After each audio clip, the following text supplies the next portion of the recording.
Good evening. I'm Katharine Biele with the League of Women Voters. Tonight, we offer you the pros and cons of the 2025 Utah legislature, one of the most challenging we've seen in recent years. Threats to our democracy are conspicuous, and many of them are coming from national organizations and landing in the hands of our local politicians. It's notable that one Republican senator left the party because he felt his colleagues weren't listening to their constituents. All this makes our advocacy and our outreach to Utah representatives more important than ever. You will be hearing from 4 members of our Legislative Action Corps. Cynthia Phillips, our Legislative Action Director, will speak about education issues. Helen Moser, Voter Services Director, will talk about voting bills. Professor Linda Smith, Program Director for the Salt Lake League, will talk to us about the Judiciary. And Lori Jones, Natural Resources Director, will wrap up with bills impacting the environment, the lake, and the air we breathe. Please add your questions to the Q&A on your screen, and we'll get to them at the end of the presentations. Now let's start with Cynthia. Thank you so much, Katharine. It's a pleasure to be speaking about the 2025 legislative session education bills and some financial information as well, because I think that's important too, and it sort of shows the direction that our legislature is heading when you follow the money. So the good news is that there has been next slide. Thank you so much. Appreciate Peggy and her moving the slides along. There is an increase to the weighted pupil unit of 4% to help schools keep up with inflation, and that's a decent increase. And so most schools are pleased that we've had as low as 2 and 3, sometimes as high as 5 in recent years, but this 4 is a good bump. And most schools are pleased about that, districts and charters. The increase in funding for the Utah Fits All Scholarship was fairly significant in a year when very few funding streams were granted ongoing funding, and that's another 40 million. So essentially, each of the 3 years of since 2023, 24, and now 25 have given about 40 million to the UFA, and the total is 120 million now. That's a significant chunk of change, and the intention is particularly to allow more students to participate in that program. A bill that was passed that I haven't highlighted per se, but that goes along with this increase in funding, does also require increases in accountability, especially for financial and enrollment accountability for this program.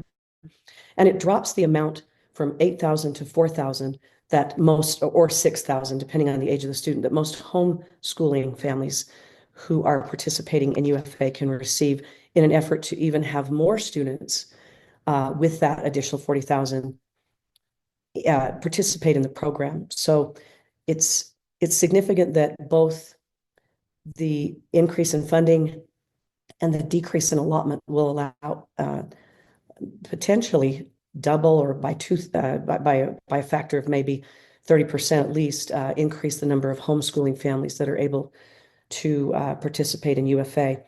Interestingly, too, the Utah State Board of Education has been given much more oversight on the Utah Fits All Scholarship Manager, ACE, because there were some irregularities, particularly in enrollment, that were discovered by a deep dive and an audit into the enrollment in that program. The salaries for teachers increased by a little bit of a bump, and that is actually ongoing money and a one-time bonus for support staff. This wasn't an increase that wowed teachers or the UEA or other stakeholders, because given inflation, districts and public charter schools are going to have to give their teachers much more than that as a raise in order to even just keep up with inflation. So hopefully that WPU increase will help with that. Next slide, please. There was some interesting one-time funding. The preparation hours that teachers are getting a little payment for a number of hours that they do, 20, I think, in the year, possibly 30, was one time. So it was funded again with one-time money. That Stipends for Future Educators grant, that's been a really important program for allowing student teachers to be paid while they're doing their student teaching. And without that, many would-be teachers weren't able to ultimately complete all the requirements for their licensure. So that's important, and that's been given one-time money again. Same with Grow Your Own Educator Pipeline, where you're trying to move paraprofessionals into teaching licensure position. The safety grant, that the legislature decided that around the entrances to schools, it would be important to have not just film and security glass, but a special kind of glass that's rather expensive. And so that 25 million actually doesn't go that far in subsidizing schools for that. But I think that perhaps the legislature is looking at a phase in over a number of years and will allocate one-time money consistently for the next 4 or 5 years for that. There's also some educator support for professional bonuses. As you'll know, there's a program rolling out for top teachers based on the RISE score tests. That's had some controversy, but that money is primarily for that. And then there was a real big push to have career and technical partnerships between particularly high schools and universities. And this was pushed by the Speaker of the House, and some one-time money was granted to that, which I anticipate he hopes will become ongoing money, but that's something that was a priority this year. Okay, next one. If you'll notice for higher education, a couple of really important things happened. The number of hours required for a bachelor's degree was reduced by law to 120 at a maximum. And it's been more than that. And that, frankly, was sort of an attack on general education, and an area that the legislature doesn't really think, in their opinion, at least some of the legislators' opinion, there was bipartisan opposition actually supporting the liberal arts. But this idea that when kids go to our universities in Utah, our public universities, they need to come out with a degree that is a bit utilitarian. And again, there's pushback on that, but that's part of kind of that whole philosophy. The legislative auditor is going to monitor the system of higher education, and particularly with regard to my last point on this slide, which is that the legislature decided to sort of push universities in our state to reallocate monies to consider efficiency, or what they're defining as efficiency, in graduate or graduation degrees, nursing, accounting, a lot of business degrees, and other tech degrees. And so they're saying, we're removing the 60 million and we're going to let you earn it back if we like what you're doing with it, if you can show us that it's been strategically invested. So we'll have to see how that rolls out, but that's something to watch, and it is certainly tied in with the liberal arts. Next, if you will. So I mentioned this already, the idea of glazing instead of film on windows and the money going along with that. So next slide, please. One of the amendments that really got a lot of, laws that got a lot of, bills, that got a lot of opposition was the flag display amendment, HB 77. And one of the reasons that it was really considered maybe a bill in poor form was that by the sponsor's own admission, it is targeting pride flags and wanting to ban pride flags. So it limits the display of any kind of banners in schools, with the exception of United States and other countries, other states, universities, U.S. military branches, Native American tribes, and a few others. And although it's presented as a neutrality bill, essentially it is targeting our LGBTQ community and their expression of their flag. But other flags can also be displayed during specific units of instruction, and those include even a Confederate or Nazi flag, as was specifically said by the sponsor, and any kind of flag that goes along with instruction can be displayed. It brought up questions such as, if you're talking about LGBT community's history, can you put up that flag? But that's actually banned. That wasn't something that was able to be modified, even though there were amendments recommended as this bill went through the process. Next, please. This is really a great bill, in my opinion. I don't think I think it had wide bipartisan support, and I don't think anybody listening would actually disagree. Maybe there would be a few, but most of us would probably support this. And this is HB 100. And in essence, there is the federal government supports free and reduced price lunches and breakfasts as well for students in public schools, for at least those LEAs and charter schools that participate in the child nutrition program at the federal level. And our state decided to pay state money to make up the difference between the price of a free and reduced lunch, or sorry, a free lunch versus a reduced lunch. So those students who qualified because of their poverty level to receive a reduced price meal will now get a free meal. And so that's something that the governor actually prioritized, and there was bipartisan support for that to help families and to help particularly those kids. You may know, and you may have already heard in the news, that there's terrible debt on the part of parents who are struggling financially in paying their food costs at schools. They go into debt with the school's own system because they're not able to even pay the reduced price. And so this is a real way to try to support those families, and I think it's a great bill. Okay, next one. Firearm safety in schools, HB 104.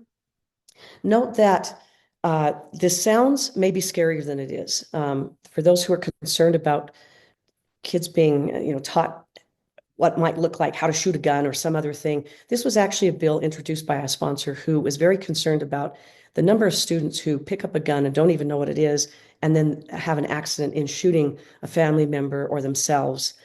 And so, in essence, it's a small bit of training.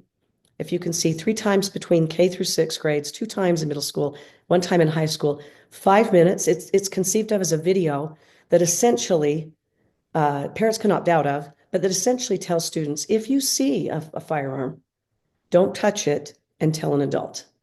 So it's not, in essence, gun safety, for instance, in the sense of those of you who may have had gun safety classes where you understand how to manage guns and shoot guns. This is trying to improve the safety so that we don't have accidents, as many as we've had in our state. Even one is too many.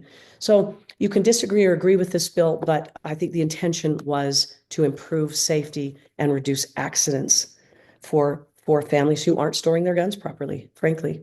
Okay, next one, please. These school curriculum amendments, HB 233, this was largely aimed at Planned Parenthood. It wasn't even hidden. It was talked about as such. And it essentially, you may or may not know that Planned Parenthood provides for both private and public schools in the state some very important health-related instruction, and it is not abortion instruction.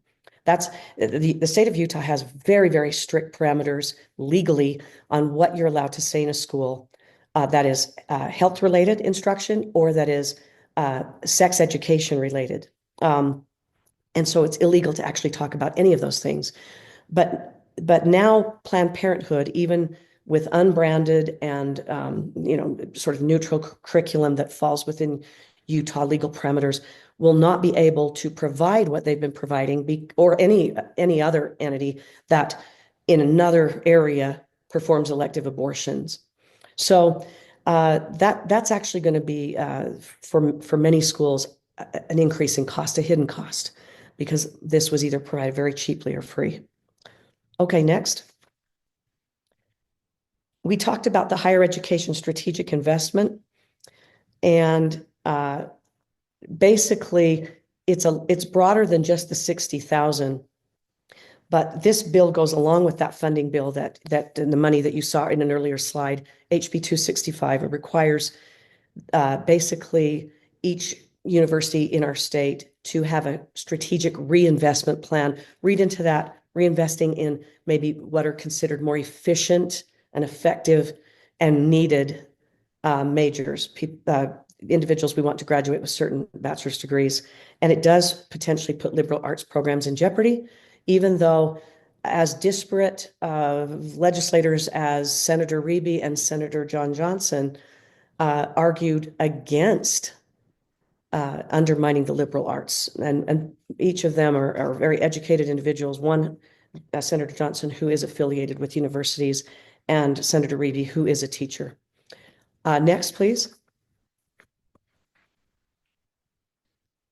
So school curriculum amendments, HB 233. Oh, whoops. I think we saw that, didn't we? We saw that one, I think. Let's see. There we go. Privacy protections in sex designated areas. So I think all of us who are of a certain age grew up at a time, and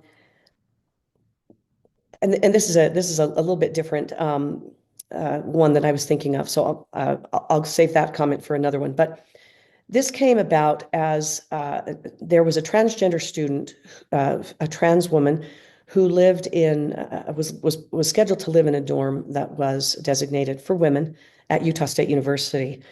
And although the university had sort of worked it out and reassigned a student who felt uncomfortable into another dorm, and remember, we're talking about adults here, there was kind of an uproar online. Uh, it came to the attention of the legislature, and essentially the legislature passed HB 269, which prohibits transgender students from living in single-sex dorms that align with their gender identity. So I'm guessing that the universities are probably going to manage this by having, as universities can with adults, in some cases, multi-gender dorm areas that allow for a variety of genders to live in dorms. But it's kind of sticky, and there was a lot of opposition and support for this. There was just a lot of discussion about this. If you had an opportunity to listen to this, there's a lot of concern on both sides. Okay, go ahead if you would. I stuck this into the education slideshow because this really did affect very significantly the UEA in particular. And of course, our firefighters, our police, and so on. But there was some discussion about how this may have been initiated a little bit to sort of put the UEA in its place, and that other public sector employees were caught up in that. And it prohibits employee unions from negotiating contracts with their government employers on the employee's behalf. And the argument for the bill was essentially that if there are negotiations by unions representing public sector employees, the taxpayer is the loser in this. And the union members and sometimes general members of the public who were speaking against this bill said, but we're taxpayers too, and we want our public service employees to be paid competitively so that not only are they well trained, but that they stay in these jobs and serve our communities. It received enormous pushback from many in the public sector. And in fact, because the bill didn't, there were Republicans who voted against this bill, significant enough in numbers that the bill did not pass by enough of a margin, and all Democrats voted against it, as I recall. But it did not pass by enough of a margin to prevent a referendum. So unions representing public employees have already started that process, and they're getting people to sign up even now to gather signatures. They only have 30 days to do so. So it's a very quick turnaround, but there's a lot of feeling about this among Utah citizens. And so it's very possible that a referendum, there will be enough signatures gathered to put it on the ballot. Okay, go ahead. Health curriculum and procedures. This came about largely, HB 281, because there is a sense in the public, I'm not sure that's accurate. I'm a teacher of many years, and I have never seen this, but anecdotally, who knows, it may have happened somewhere. There's a sense that when mental health professionals are helping students, that they talk with them about things or bring up things that parents might not like. Now, it does require, and it's already required in law, that the LEA obtain parental consent. LEA is a district or a charter school before providing restricted services of any kind. That's not true in an emergency situation. If a student is suddenly suicidal or something else is just happening that's really a crisis, the counselor can step in one time without that permission, because everybody thinks that's probably a good idea. But it really puts mental health providers at schools kind of on edge, because many times, as you know, students bring topics to the counselor and the counselor has not brought up those topics. And so it's probably going to take a minute to work out how that looks in practice. Okay, next slide, please. The school fee amendments, as you know, some years ago now, the legislature decided that the state of Utah's LEAs were just charging too many fees. This was a real hardship on families. So they rolled those back. But the thought was that they rolled them back a bit too far, so that the kids can't maybe go on debate trips and music trips, and band was a big one that was talked about in the discussions. And remember that if you charge a fee for something, it has to be waivable for those students who can't pay it. So the legislature decided they went a bit too far. And so they want definitely a path that doesn't require any fees whatsoever, that means that a student never has to pay for a core or graduation related credit.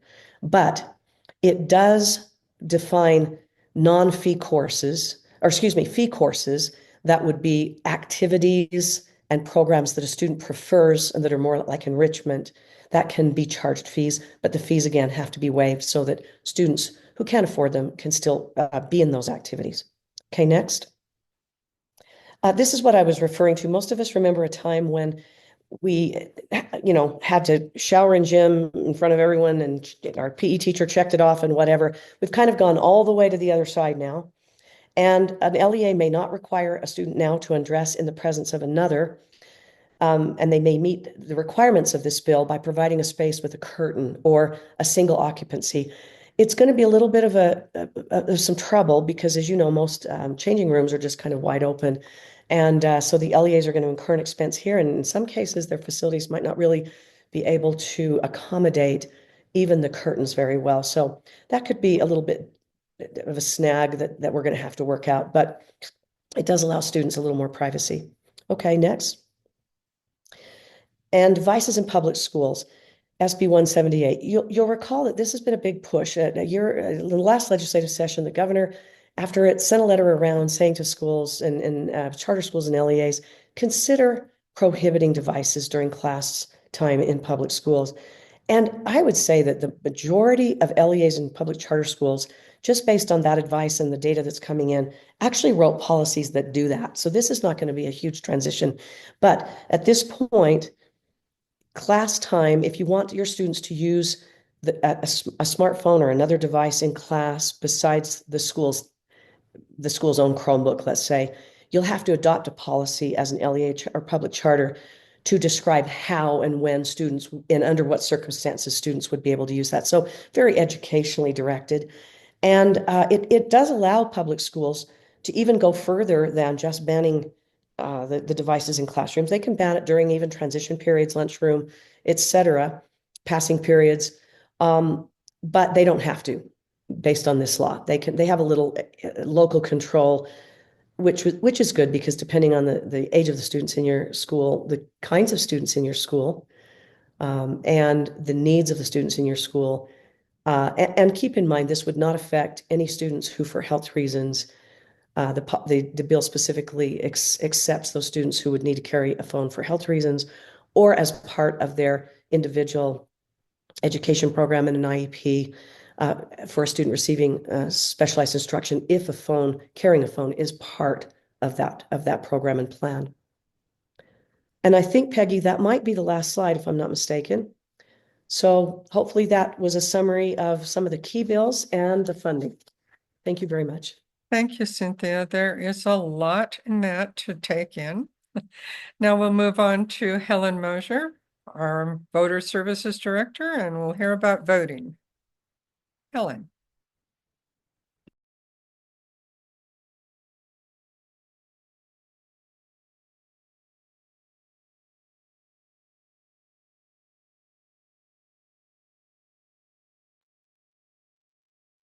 You have to unmute, Helen. There we go.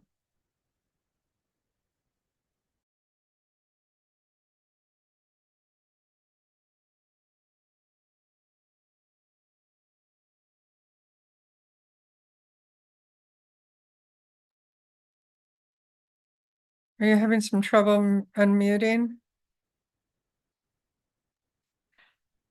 In that case, give yourself a few minutes and we will move on to Linda Smith. Oh no, there we go. Okay, I'm unmuted. I'm just trying to get can you hear me? Yes. Okay, very good. Okay, Get let your me just go ahead slideshow. and see if I can get this to start sharing. Bear with me here. Are you seeing my screen? And just have to go to your slideshow. Yep.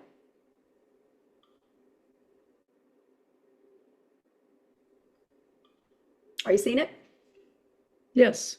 Awesome, awesome. Thank you, guys. So let me just go ahead and get started with just kind of a statement. It's been an extraordinary year in terms of just the sheer volume of bills, targeted voting, election administration, citizen initiatives, and government transparency. And many of these bills have been appearing to us as neither fully baked or vetted when hitting committee or the full chamber. And despite some disagreements between the Senate and House, there has been strong momentum towards passage of mainly these many GOP-sponsored bills. Fortunately, there's the bright side there. There's also been some unexpected opposition from several GOP lawmakers. So we're happy to see this, and hopefully that will continue. So let me go ahead and try and get to the right place here. Okay, let me go ahead and share with you just kind of an overview. So this is a broader picture of 22 of the bills that were introduced and the league was tracking that were related to voting, election administration, and citizen initiatives. I'm going to focus first on the key bills targeted at voting and election administration. So there were, this is kind of a list of 7 that we're going to be talking about and we were actively monitoring. And I'll do a deeper dive into one bill that has passed and 2 that actually failed in terms of the bills. But before I move on, though, I wanted to share with you information on one of the 4 that failed, which is SB 127 Municipal Elections Amendments. This would have extended the expiration of the Municipal Alternate Voting Methods Pilot Project, in other words, ranked choice voting, from 2026 to 2036. It unfortunately failed in committee. So as a result, the ranked choice voting pilot will sunset after this municipal election. In Salt Lake City and 11 other municipalities that had opted in and as of 2023 had retained this method. So I'm going to start first with a deeper dive into one of the most controversial of the bills, which is HB 300, Amendments to Election Law. So the original version of this bill proposed even more dramatic changes than this substitute for the past. It would have actually effectively ended vote by mail by requiring voters to return ballots in person. Voters would have had to show up with photo ID in hand to county offices and staffed drop boxes. Under the substitute bill that passed, voters still retain the ability now to request ballots and mail them back. So starting in 2025, you will, however, see imposed new voter ID requirements. It'll require a voter to provide the last 4 digits of their Utah driver's license or ID on the return envelope. There will be new registration forms that are going to require additional data, and it will include a citizenship affidavit for those that are born outside of this country.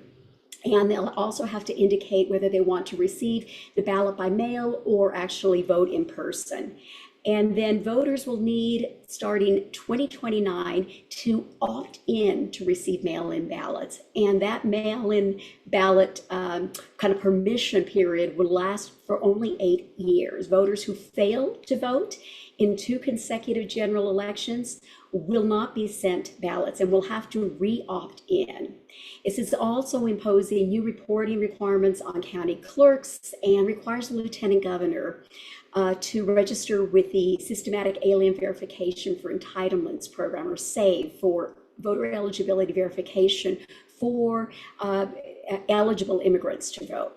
So there are a number of issues on this. First, what's driving this bill? So repeatedly, the sponsor cited Utah is the only red state with universal vote by mail. And all also use the Heritage Foundation's Election Integrity Scorecard, indicating that Utah ranked 33rd out of 50 for election security. Now, for those who don't know, Heritage Foundation is actually an influential national conservative think tank that published Project 2025. So we take this with a grain of salt. Then were there accusations of security and fraud, and towards the end of the long period of time this was being heard, there was an admission that the Utah vote by mail system really has been associated with no significant fraud. In fact, a legislative audit last year found that just 2 improper votes among more than 2 million statewide votes cast in 2023 and 2024. So the law will result in a lot. It's immediate confusion for voters and clerks ahead of this year's municipal elections. It will also result in disenfranchising a number of folks who will have their ballots rejected and can't meet the requirements to cure them in the limited time they'll have. It will also decline in voter turnout amongst those who haven't acquired state-issued driver's license or ID. And that's really the disabled, elderly, Native Americans, college students, and the unhoused. And then there's administrative challenges. The county clerks will face significant new burdens, tracking voter opt-ins, verifying additional ID requirements, and investigating voters, usually under vague mandates. And then there's increased costs. The taxpayers will fund this year alone for public outreach $2.1 million with an ongoing fiscal note of $1.1 million going forward for county clerks to do unnecessary administrative changes, IT system updates, and election staff training. And then the SAVE federal database does have a tendency to produce false positive. In other words, they're going to be eligible voters who may be mistakenly removed from the voter rolls. So clearly this is a huge setback for Utah's highly successful vote by mail system. So next steps on this, we'd encourage you to contact Governor Cox, ask him to veto the bill. If it does become law, the league will meet with the governor's, Lieutenant Governor's election office and the county clerks to obtain revised voter registration forms, instructions, educational info, and then we'll make changes to our tabling materials and our online registration training. We'll also join with county clerks and allies in working with the lawmakers who oppose this bill to bring it back and hopefully kill it next year. Now, next are 2 bills that fail, but we feel that it is likely that they may make a comeback during interim sessions. So given that situation, we need to be at the ready. So the first is HB 332. So this bill deals with Utah's voter roll maintenance process and system. And as you may be familiar with, Utah has an exemplary system. Voter rolls are rigorously maintained throughout the year to ensure that the list is accurate and up to date. ERIC, or this Interstate Electronic Registration Information Center, it's an interstate collaboration that is funded by 24 member states, and it's been a pivotal component of keeping our voter rolls accurate. So in the last substitute, the attempt was initially to force the lieutenant governor to withdraw from ERIC. That language was subsequently struck in substitute 6. And instead, it'll authorize the lieutenant governor to enter into an agreement with other states to share voter information in contract with a third party that actually meets very specific criteria to maintain voter rolls. So since 2022, 9 states have left ERIC, and they've been driven by election conspiracy theories, and they only have struggled to find, viable replacements that really replicate what they have seen in ERIC, which is security, reliability, and effectiveness, and they failed to do this. Then there's also a price tag and administrative burdens that would fall primarily on local governments. And lastly, it would raise significant data privacy concerns when we share information with these third parties. So again, this is one that we want to go ahead and make sure that we don't let it see the light of day again. The next one that is also one that failed would have been even more impactful when you look at it from a voter, county clerk, and taxpayer perspective. First, although it was going to disallow same-day registration, substitute 2 enabled us to keep same-day registration via provisional ballot. But it would shorten the window for voter registration to 21 days before election. Mail-in ballots would have to be requested and addresses changed 14 days before. And the thing that is most onerous, it would establish new deadlines for receiving mailed and drop box ballots. They'd have to be received by 8 p.m. on election day. County clerks would have to tabulate the ballots and count them received on election day by the next day, and then post unofficial election results by the Monday after election day. And on top of that, there'd be a requirement that we deploy uniform statewide voting system across the board. So due to the shortened windows for registering, updating registration, receiving ballots, returning them, etc., and curing ballots, voters would have to plan ahead, ensuring their registration and ballots are submitted earlier in order to participate in the elections. And so the accelerated deadlines were supposed to ensure that the voting public would get results back. Races would be called much sooner than they had in the past. These deadlines, though, will not dramatically change when races will be called by clerks. But what they will do is, because of the aggressive deadlines, it's going to possibly put a strain on staff and decrease accuracy. And the costs to local governments to make this work is significant. Although there was a one-time fee, it is estimated that the $2 million would not adequately cover what is going to be required for new equipment and software and vendor and warehouse costs and staffing overtime, etc. And the County Clerks Association estimated $7 million would be required. So again, for both of these bills, we're going to watch, make sure they're not resurrected in interim and most certainly next year, and if we need to, reach out to lawmakers. And now we're going to turn our attention to the key bills targeted at citizen initiatives. And so 4 of these passed and 1 failed. And I'll share in deeper dive those that did pass, 2 of which are awaiting the governor's signature and 2 that will go before Utah voters in the 2026 election.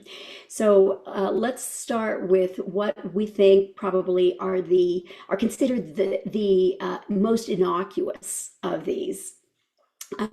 So the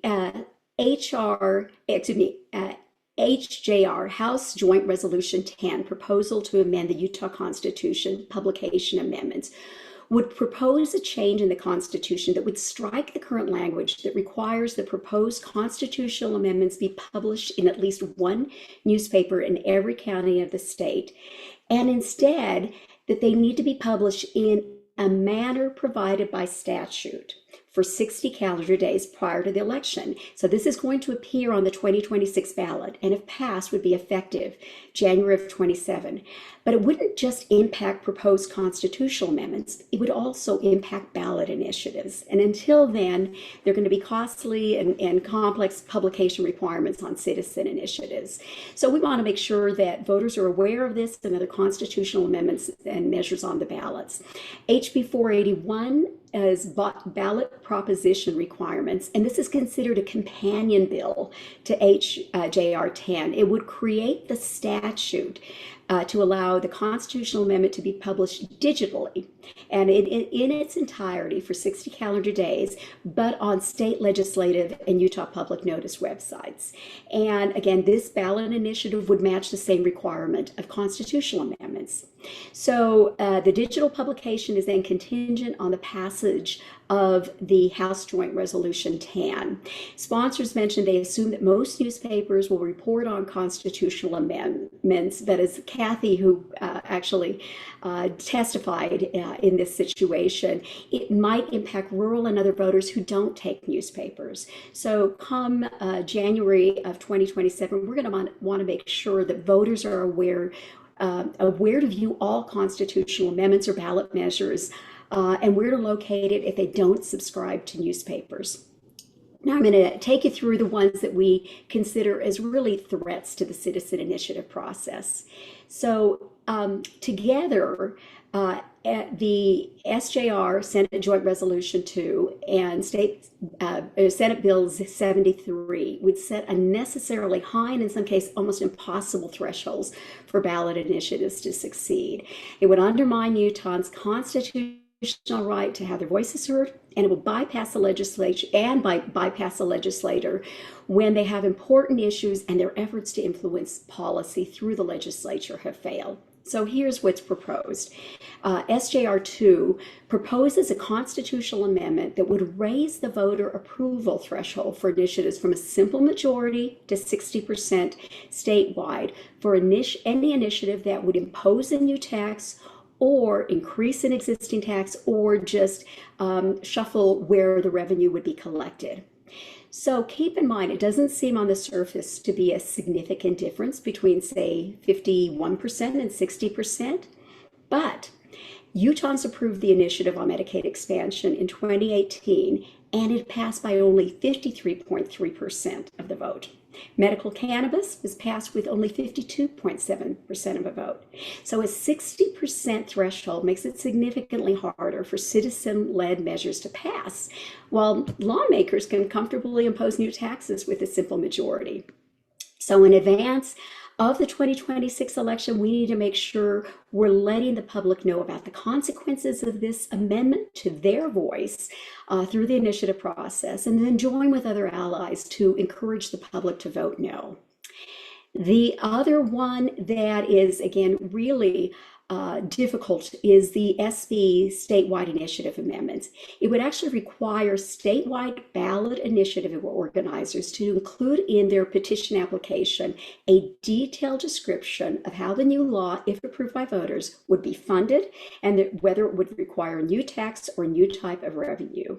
And it would require that publication of the entire application, similar to the way constitutional amendments are done currently, be for at least 2 months in newspapers statewide. And if any of these provisions are deemed not to meet the aspect of the publication or any of the actions taken on behalf of the sponsor, rather, that they don't meet any aspect of the publication or financial reporting requirement, that initiative can be pulled and it will not be submitted to the voters and the votes counted.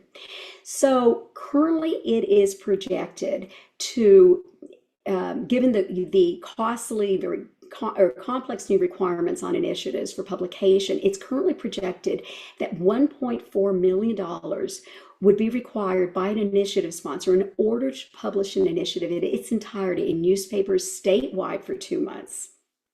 And it will also require the lieutenant governor to reject the petition if he or she determines, after consulting with legislative fiscal analysts, that the funding description is inaccurate or inadequate to cover the costs of the new law.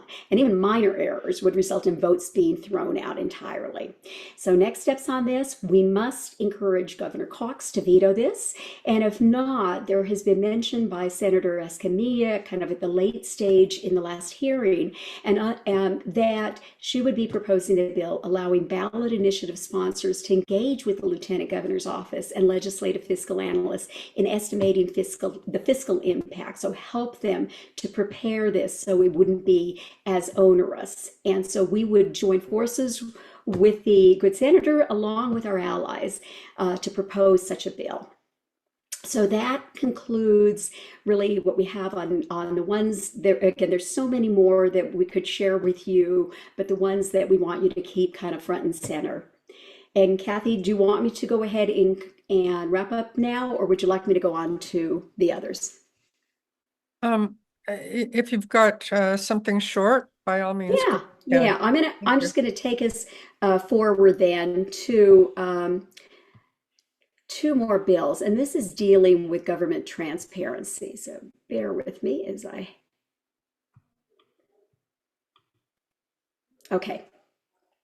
So for more than 3 decades, Government Records and Management Act, or GRAMA, has governed how Utahns, which would include the public, media, or groups, can request records that are related to the conduct of the public's business. And this has really led to it may be a stretch in Utah, but government transparency and accountability.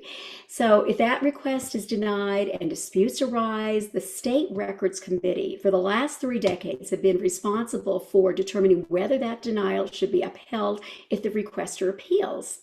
So this session, 2 bills have been passed that will make it far more difficult and expensive for Utahns to access government records. So let's do a deeper dive in those 2. So SB 277 would wipe out the longstanding State Records Committee, the 7-member volunteer panel, and replace it with a single administrative law judge that would be appointed by the governor, confirmed by the Senate, and duties related to GRAMA, including appeals. And it would also eliminate the balancing test that allows records that otherwise might not be public to be released if there's an overriding public benefit. So the issues are, quite frankly, will we see the same due diligence that we've seen in the 7-member volunteer panel, or are we going to see some partisan change in the decision to replace him with a single administrative law judge? And if you look at State Records Committee, those decisions have been affirmed 98% of the time by courts. So this could be, incredibly difficult. Also, elimination of the balancing test would increase government secrecy and undermine accountability. So let's look at HB 69 then. And this started out with a provision that would prevent the disclosure of someone's voter history information.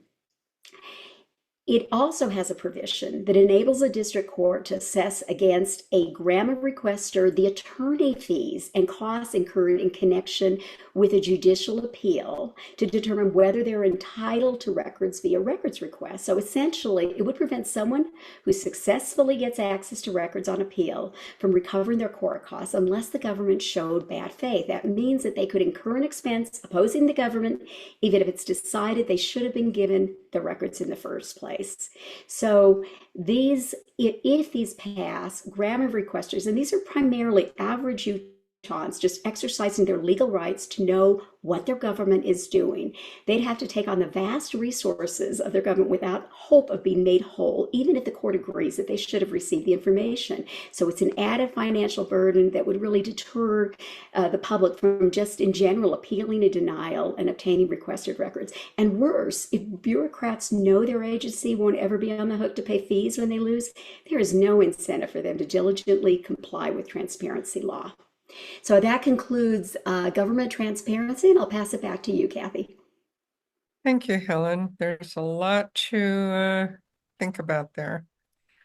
Let's move on to Linda Smith. Linda. Good evening, and thank you for your patience. I have not presented a PowerPoint, and so I'm going to try to be succinct about the judicial bills. Whoops, I'm going to start a timer so I know how long I've talked. So as you know, there were some cases decided by the Utah Supreme Court that the legislature didn't like. One of them was our case, indicating that there was a constitutional right to have ballot initiatives passed that sought to reform the government put into effect without tinkering by the legislature. And then the second was our motion to not let false language in a constitutional amendment go forward.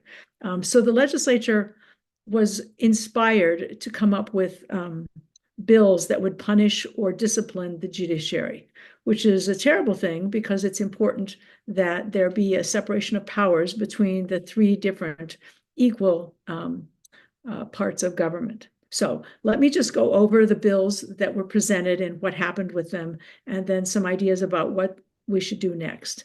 The worst bills, HB 512, HB 451, and an unnumbered bill, dealt with the judges themselves.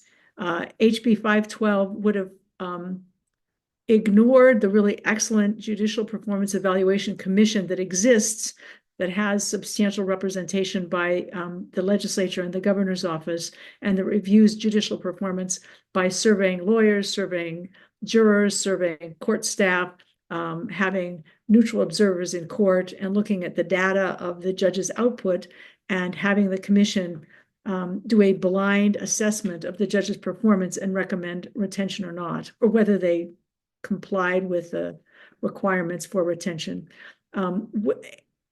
Ignoring that, HB 512 would have created a legislative committee that would have decided which judges to review and hold a hearing about the judges to review, inviting testimony from anybody on anything, and then making a decision about how to recommend about that judge, and then put their recommendation on the ballot.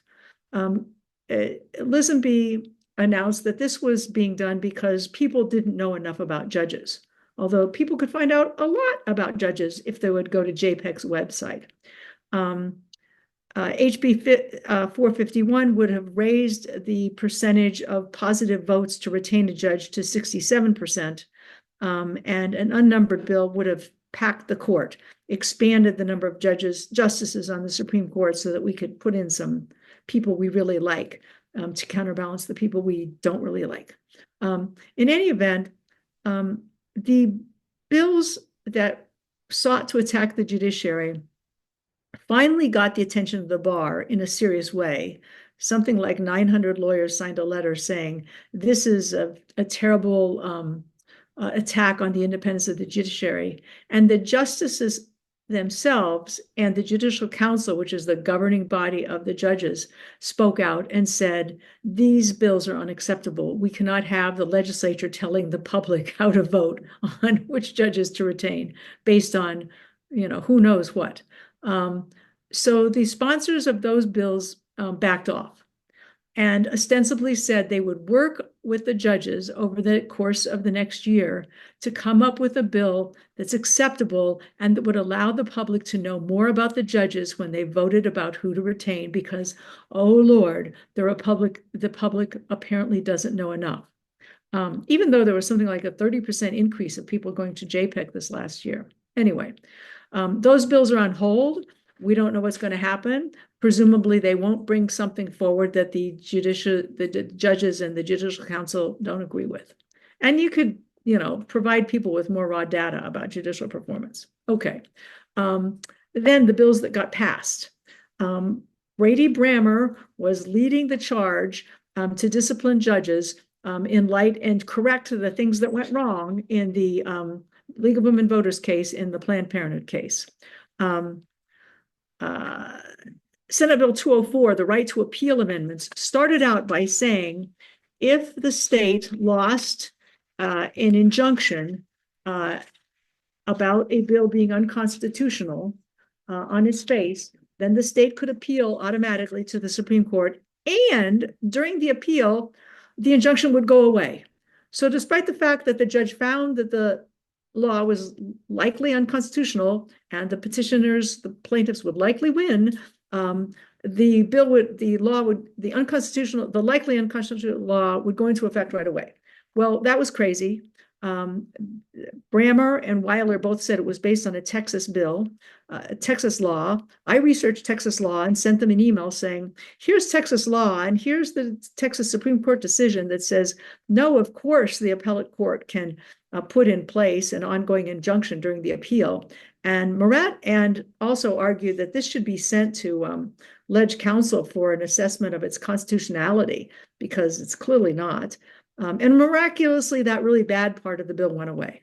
And so now the only thing that passed was people that the state, if they lose a injunction stopping a law that's unconstitutional, they can have an automatic appeal to the Supreme Court, which just insults the courts, because right now the courts can decide whether to accept an intermediate appeal if they want to. And the state has asked them to do that, and they always have. And so it's just a slap in the face to the courts right now.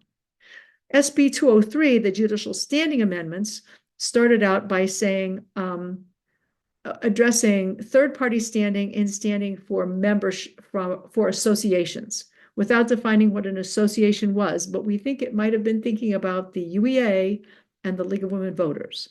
And it said that an association only has standing if the majority of members agree to the case. And I said, testifying, what's an association? Does it include like a church? And how would you know whether the majority of members agreed? I mean, you're going to poll everybody in the LDS church internationally or just nationally? I didn't say that, but that's what I was hoping they were thinking. So ultimately, they came back and they took away the bad part about the association, and they said only one person in the association would have to have standing, harming them, that they would need a remedy for. So that's okay. It basically says nothing. Why are we even having the bill? The more troublesome part is on third-party standing. And here we're talking about Planned Parenthood. Planned Parenthood sued, and they had standing in their own right. They had a right to bring a case because they were harmed. If abortion is illegal, they can't do their business of providing abortions.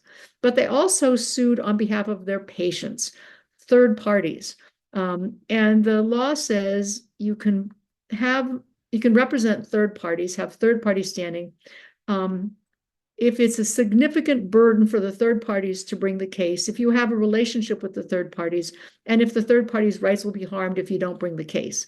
And so the U.S. Supreme Court found that Planned Parenthood had standing to represent their patients. And that's pretty much consistent nationally in abortion litigation. Well, the legislature didn't want that to happen. And so they changed the law to say, a petitioner can only have third party standing if there is no way that the third party could bring their own case. And it's impossible. And so I predict that the next thing that will happen in the abortion case is the state will move that Planned Parenthood will no longer be able to represent their patients and no longer will be able to get a remedy for their patients. Because somehow it would be better to recruit some women who have health conditions that if they were to get pregnant, they would need an abortion, despite the fact that they would maybe not die from the need to have an abortion. So we'll look and see what happens with that case. So that's the worst of the bills that you should ask the governor to veto, SB 203, judicial standing amendments. Then there were two other sort of insulting bills. The 296 judicial amendments provides that the governor appoint the Chief Justice of the Supreme Court and the Chief of the Court of Appeals. And this is just sort of insulting. I mean, what does the governor know who's the best administrator amongst the people? Appoint the guy that you like best and have that person be an incompetent administrator. And it's like somehow that makes things work better. Representative Andrew Stoddard had an interesting proposed amendment to that bill. He moved that they add that the judiciary appoint the Speaker of the House and the President of the Senate. Unfortunately, that motion went down to defeat. And then finally, joint resolution amending rules of civil procedure on injunctions provides a fast timeline for people to file a case and seek an injunction on the basis that the law that's just been passed is unconstitutional on its face. And it's not going to harm prepared litigants very much because they'll just have to go faster and their pleadings won't be as good. But it'll harm unprepared litigants. But they can still ask that the statute not be enjoined. They just can't stop it before it goes into effect officially. So Katharine asked us to say, what should we do going forward? I think 203 is the one thing we should ask the governor to veto. I don't think he will, but it would be nice to say, hey, 3 branches of government, each one equal, everyone should be respected. The fact that the judiciary sometimes decides things you don't like shouldn't result in you trying to undo the judiciary's independence. But I point out that the National League is having a study of the judiciary, the federal judiciary, and looking at various important factors for the federal judiciary. And maybe next year we would like to do a study of the state judiciary because we have a really good judiciary and it's important for them to retain their independence. It would be really nice if everybody made nice between the legislature and the judiciary as they talk about better ways to review competence. But there probably will be more bills to come, and being prepared and having strong positions would be good. And in 11 minutes and 26 seconds, I'm done. Thank you, Linda. Before you leave, you did mention the JPEG website. Can you give us that URL by any chance? Or maybe you look it up and tell it to us later.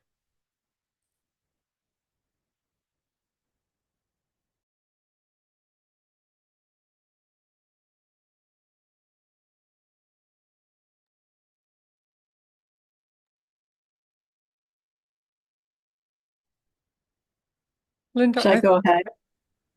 I think we'll move on to Lori Jones.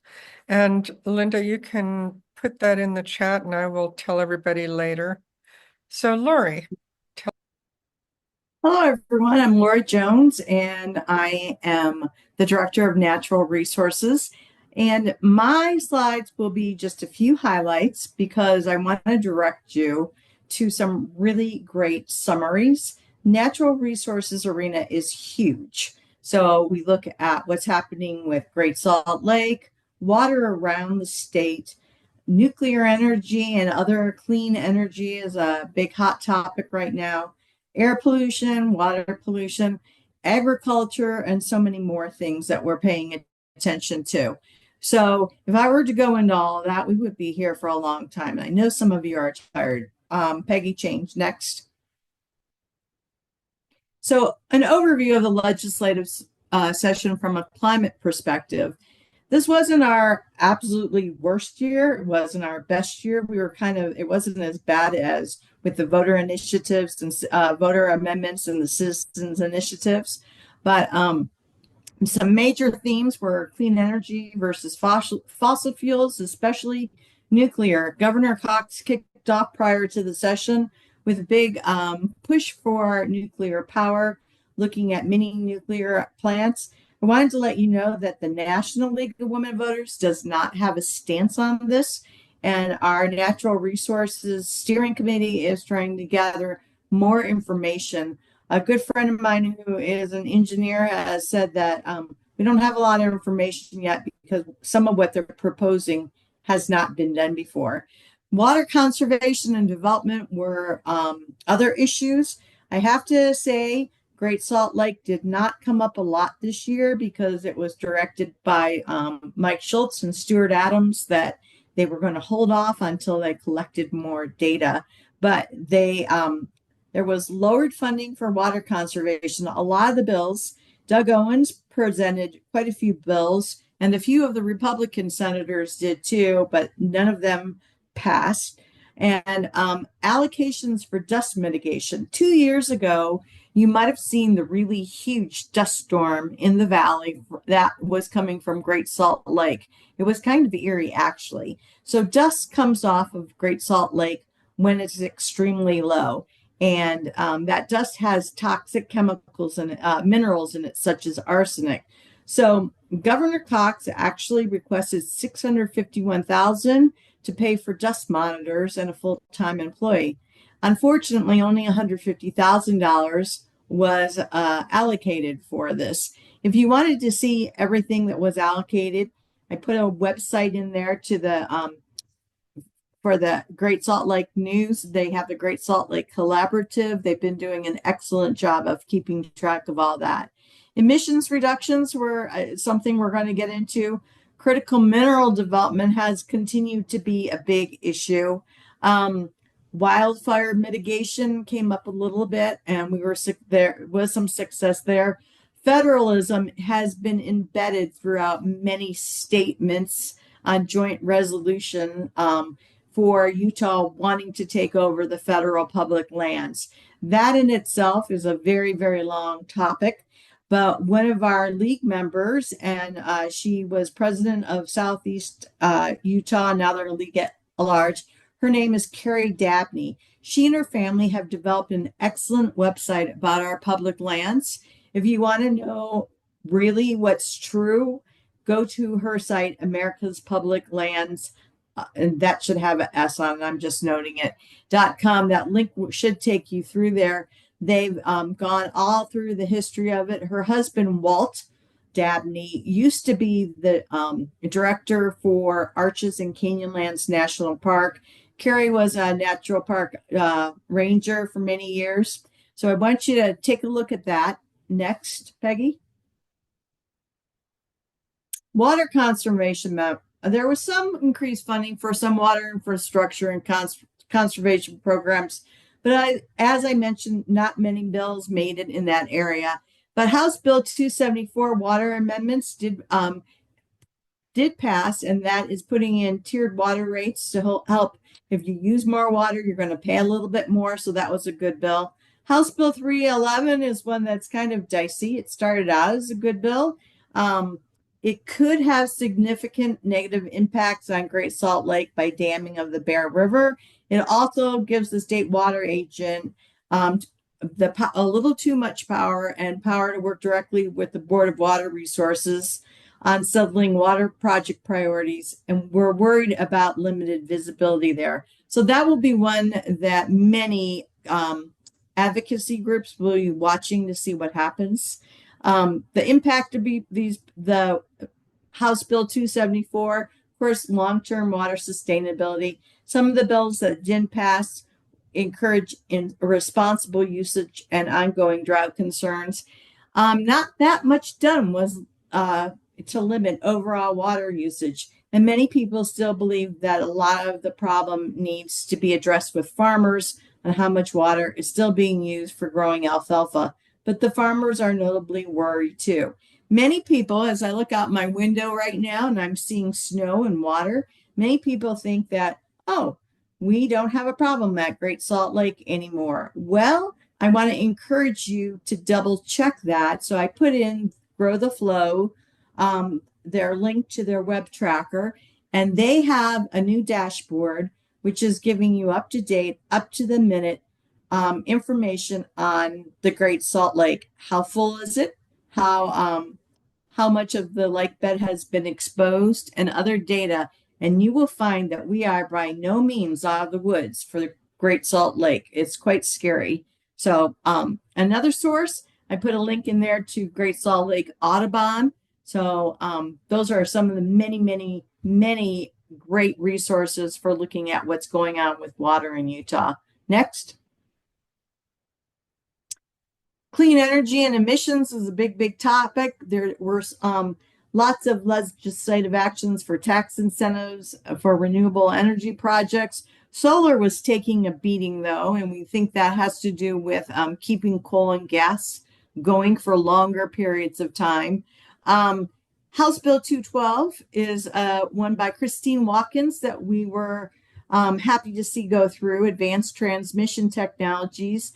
And that encourages advanced transmission technologies to improve efficiency. Really great bill was House Bill 420. Andrew Stoddard got this bill through. We didn't talk about it a lot till it went through. It was kind of fascinating to see what happened.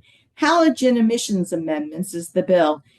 Many of you will recall that MagCorp was the #1 polluter in the country for many years. And the owner of that refused to do anything. He lived back east. He was a billionaire. And then that went under, and I think he's still the owner of what's known as U.S. Magnesium, which is temporarily not operating. But magnesium that will be starting again because that's a critical component for the United States. And this bill requires emissions reduction plans for major halogen sources from the likes of U.S. Magnesium. And those would include bromide and a few other things that include that when they are released into the air, they cause about 25% of our winter inversion. So that is a great bill that we're very happy passed. That was good news. Next. Land and wildlife management. House Bill 244 is another bill that passed that establishes the new Bear River Wildlife Management Area. It was being used for mineral extraction, and was donated 65,000 acres to take care of wildlife. And there is also a bill that passed. I did put the number in here that that gave the state the power to work with other states for wildfire mitigation. which has been a concern during our drought years. Next. Air quality initiatives. I already talked about House Bill 420. That was the big one. Of course, we would like to see more being done on air quality and inversion because it helps keep healthier communities, compliance with federal air quality standards. But I think to address that, you're going to be hearing about a lot of nuclear in the state. And as I mentioned before, we don't have a lot of research to back up and take a stance on that yet. Next. House Bill 249. This is an iffy bill. It establishes the Nuclear Power Consortium to advance nuclear energy projects. Many groups are opposed to this. We pretty much are watching to see what they do. House Bill 355 was the one everyone has been very upset about. This is the fourth year Casey Snyder tried to pass it. It did pass this year, and it allows for additional quarry and gravel pit mining expansion, reducing local government oversight. It's on its fourth amendment, and in the fourth amendment, there is language that would limit what could happen in parleys, but that doesn't really do a lot to help the rest of the state. So we're going to have to watch and see how far they go with this. The new language, I'm still getting updates on this bill. Friday night when I watched it still hadn't passed, but then it did late Friday night. And Linda, I'm going to ask you, have you heard anything else on this one? Because you were working with UPHE. So I'm going when it's all said and done, I will get out more information on House Bill 355, the critical mining amendments. SJR 11, that's another one that's a federalism type bill where it's affirming Utah's commitment to critical minerals. That was promoted by Ann Milner. So a lot of concerns on both of these bills. And we don't know, by the way, there are over 250 gravel pits in Utah. So many people were thinking House Bill 355 was mostly about Parley's Canyon. No. It's going to impact the whole entire state. So that was a negative, and we're still getting information on it. Next. So good news, bad news.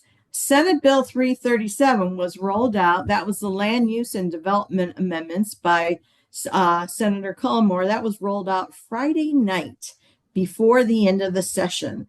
And the good news is everyone was really paying attention, jumped in together, and that bill got stopped. But we think it's going to come back up again in another form during the interim. And what that would allow for was very large scale impact projects. Think Lake Powell Pipeline, the Point, inland ports, where up to 3 year, where local municipalities didn't have any say in the matter if the state decided it was best for the whole entire state. The League of Cities and Towns was opposed to this bill. Every environmental group was opposed to the bill. So it didn't allow for citizen input, and pretty much it was probably the worst bill in the climate area that we've ever seen. So that one has been stopped, but we're not sure that it's not going to rear its ugly head again. I just talked to you about the halogen emissions amendments, which Andrew Stoddard should be commended for. Funny story on that one. That bill passed the House Committee for Natural Resources. Then it passed the House floor. It came to the Senate. We thought it was going to pass, but one of the senators insisted Stoddard didn't have enough data, and they killed the bill. Somehow, by the Monday of the last week of the legislative session, it came back to the Senate Natural Resources Committee, and it passed. So there were a lot of people that know that the bromine and the other harmful chemicals going into there was not good. And all of our senators, no, I can't say all, but most of our senators and representatives wanted this bill to pass. And then advanced transmissions technology is another one that encouraged energy technology to increase capacity, efficiency or reliability of electric transmission infrastructure. So think about clean energy, solar, hydrothermal, wind energy, and of course the nuclear coming up. The in-between news next is there's a major path toward nuclear energy and critical mineral production in Utah, and we're not sure where that's going to lead out. So with that consortium. On the bad news, we already talked about House Bill 355, Substitute 4, and it's unlikely Governor Cox is going to veto this bill, but we're going to ask you to go ahead and write him and ask him to veto it anyways. Next. Kathy did want us to see how to move forward, and I'm running out of time. So natural resources and climate solutions are huge topics. You can learn more, pick one area that you're interested in, and start having conversations with the people around you. I live in Riverton and Bluffdale, and you would be surprised how many people do not have a clue how desperately Great Salt Lake needs water. They think everything is fine. So we need those conversations. Don't assume just because your circle has information that everyone does. I'm asking you to check how your legislators vote. I've checked how my senator votes, and he's very much anti-climate. And I'm letting everybody I know how he votes. Anyways, contact them about the issues and advocate in between sessions if you get a chance. I'm asking people to join the League of Women Voters Natural Resources Google group. The link is there. There's a form you fill out. That is the group where we send you information as it comes out to us. We forward information on webinars, news. You might want to sign up for one of our local climate organizations. There are plenty. I listed a few, like GSL Audubon, the Utah Physicians for a Healthy Environment is an excellent group. Utah Clean Energy, those cover the whole state. Sierra Club, just to name a few. Next. Now, what can we do? If for you, if you want to make a difference, the Conservation Garden Park has lots of online videos and classes you don't have to live in Salt Lake to access. ScienceMoms.com has excellent resources for what you can do. And there are two cool books like Cheaper, Faster, Better by Tom Steyer. He ran for president in 2020. He's a billionaire. And he has some really clever ideas for fighting against gas and fossil fuel and investing so that you don't lose your money, but you're not doing things that are going to hurt the world.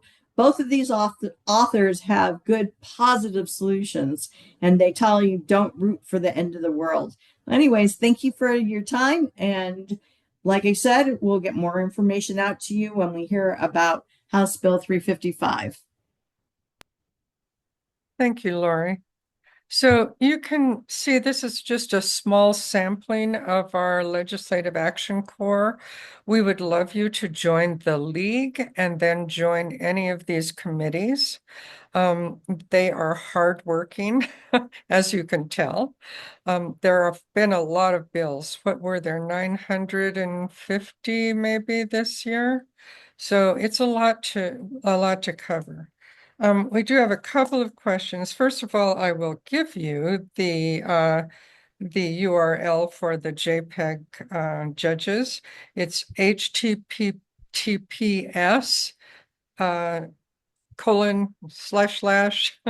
judges.utah.gov/s. And we'll put these out later for you so that you don't have to write everything madly. Lori Jones, I know that the legislature loves nuclear. How does that comport with our water shortage? Nuclear takes a lot of water. Were they concerned with that? We didn't hear much talk about how it takes a lot of water. They're just moving ahead.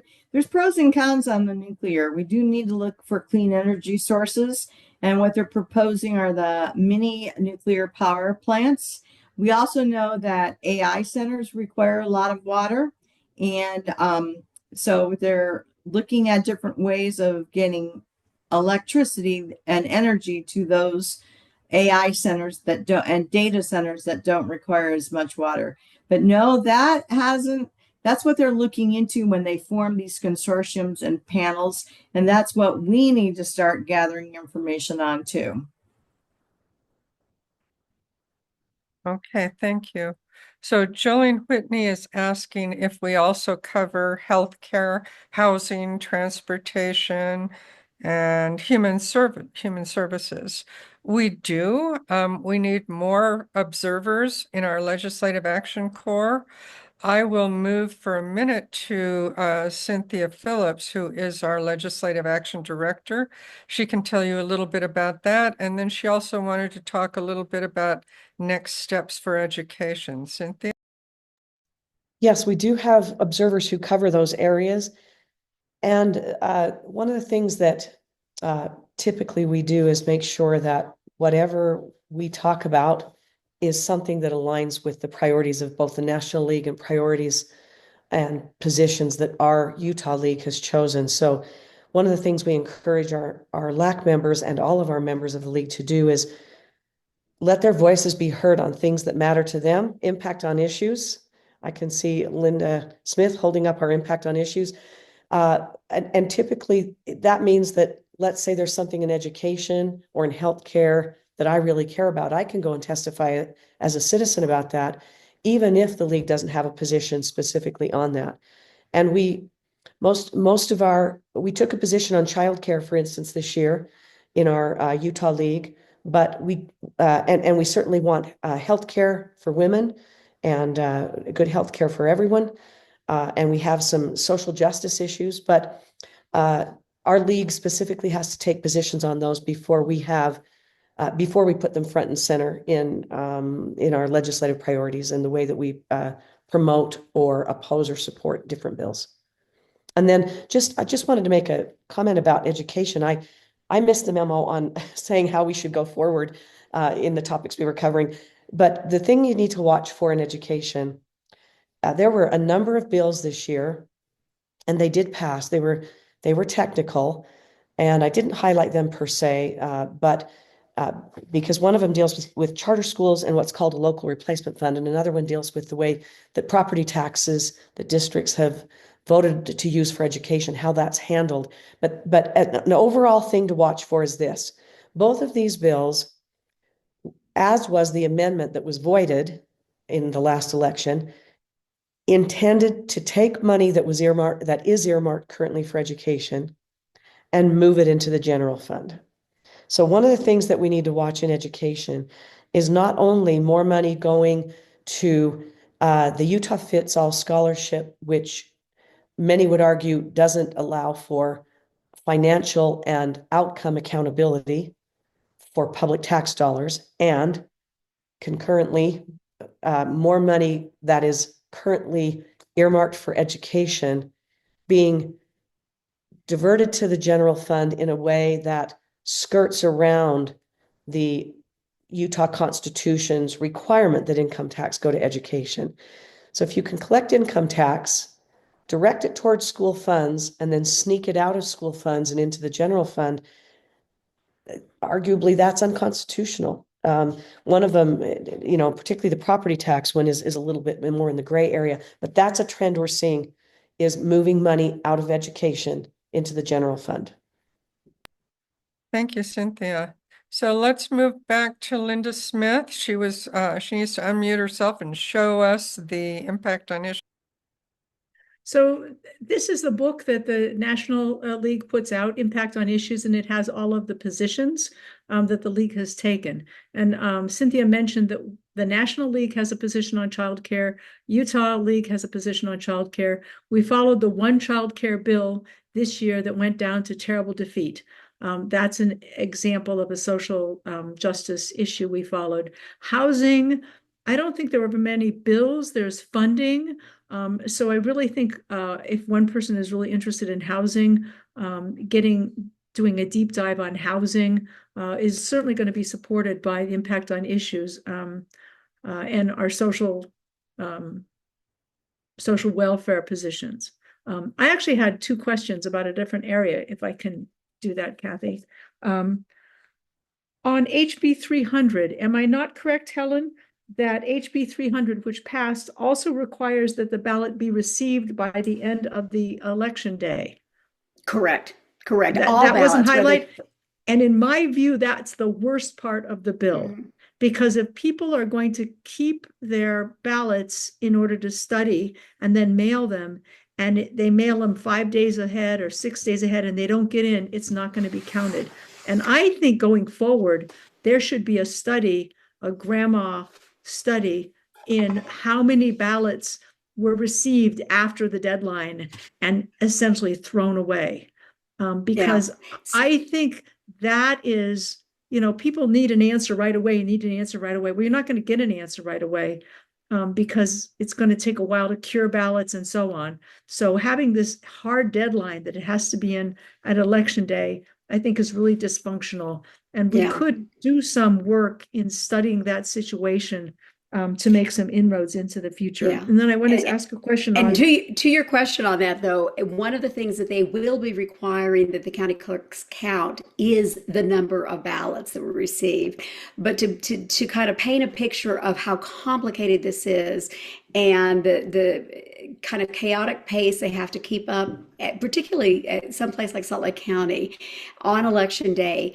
Last year, in 2024, the general election, Salt Lake County received 101,000 ballots on election day and 14,000 provisional ballots. Those things would have to be worked through and completed, counted, tabulated by the next day.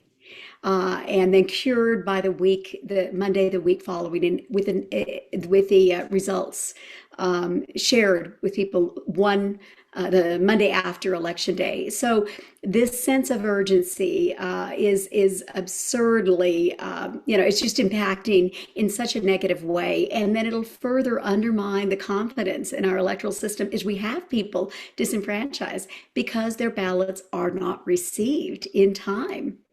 And do the clerks have to count how many ballots were received after they were will postmarked on time? Yes, they will have to count. That would be a great thing to study and pursue if yeah. And and I think that you would think that they would have left it so they just had to be postmarked by the day before. But this all stems from the primary last year where ballots went missing because they went from Cedar City to Las Vegas and then back again to be counted. And it really, what they've done is actually, it's just exacerbated the situation. They've made it worse. Better. It did. Yeah. I have another question on the ballot initiatives requiring 60%.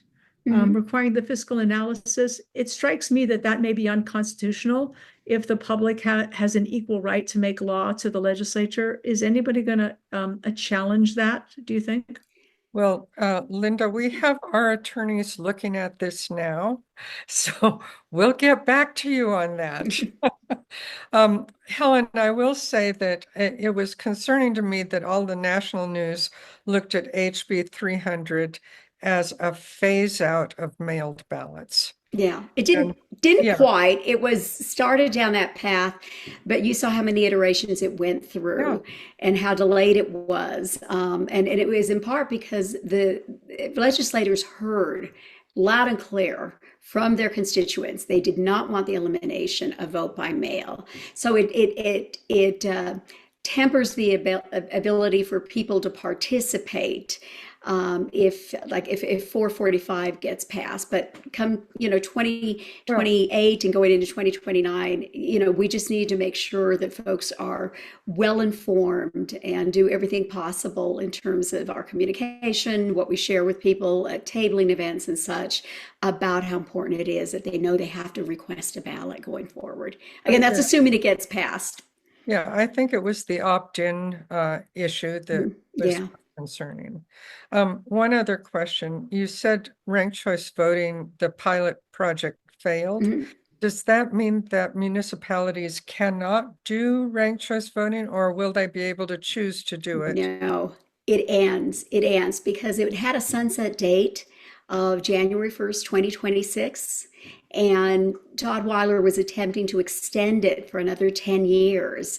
And because of some negative experiences that, like, for example, Sandy City had and others had, despite all of, very favorable responses in polling to how voters felt about ranked choice voting, there was a high number of folks who've never even none of their municipalities had opted in, so they've never personally experienced it, nor had their constituents.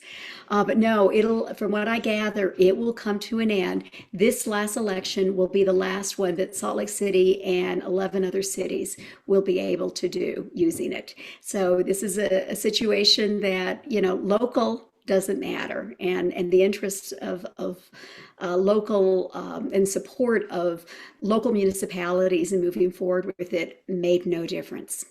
Wow. Kathy and Lori, there are two more questions in the Q&A. Yeah, I'm getting to them, Melinda. Kathy Fitzgerald, back to nuclear waste. So Lori Jones, was there any discussion of nuclear power? Was there any discussion of nuclear waste? I'm guessing you mean from spent nuclear rots. No, the discussion is to form the consortiums to look into that. Like I said, what they're planning is not the same as the old time nuclear reactors. Are looking at the mini nuclear reactors, and they don't have answers on the waste just yet. And neither do we.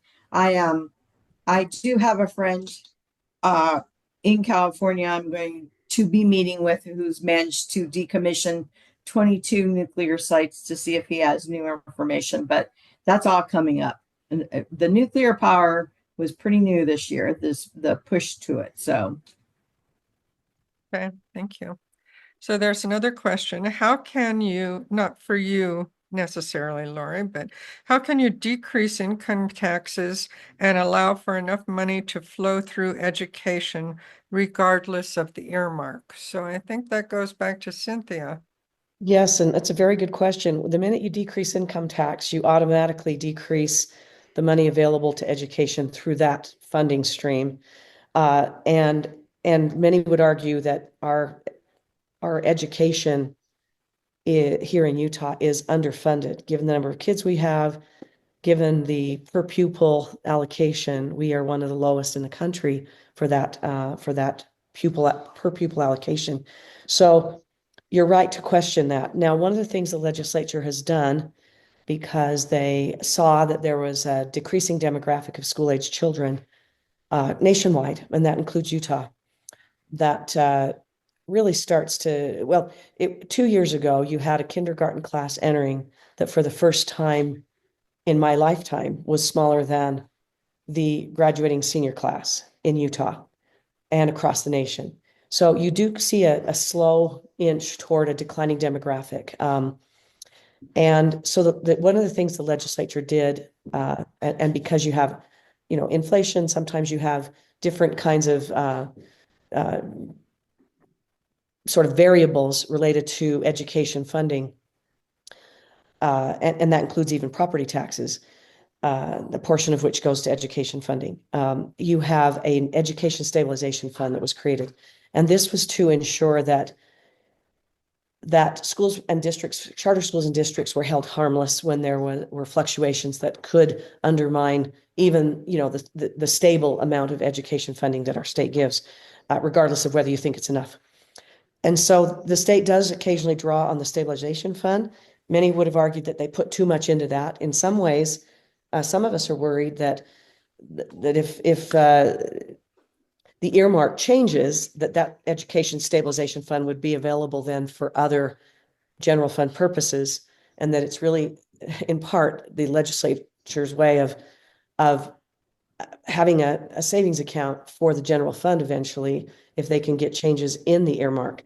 So I think, to answer your question precisely, you're right, a decrease in income tax decreases available money, but we have the education stabilization fund that they can use to supplant that. Property taxes increased significantly over the last, handful of years. And the real key is that, and Some of that goes to education. For charters, it's the local replacement fund. For districts, it's a fund that comes out of the property taxes in their residents that is also somewhat equalized by a formula from the legislature for the minimum school program. The real key is to watch whether or not that earmark ultimately gets diverted to the general fund, that earmark money for education. So you're right. I mean, our legislature promotes a tax cut and really is proud of themselves for doing that. There are those who applaud that in our state and maybe even in our league. There are others who would like to see services, social services, education, and other things funded rather than having a very modest income tax or any tax cut. Thank you. So for those of you who may not know, the league just finished a study on the Utah Fits All Scholarship. It was a limited study to accountability, both academic and and financial. But that is also on our website. I guess we have run out of time here. I know we have lots of questions. I so appreciate our Legislative Action Corps. You are wonderful. We need more people. As you can tell, there are lots of bills and lots of issues to cover at every single turn. Interim is coming up soon. So if you have any questions, please let us know. This is recorded, so you'll be able to find it at lwvutah.org, and there will be more resources there as well. Thank you all.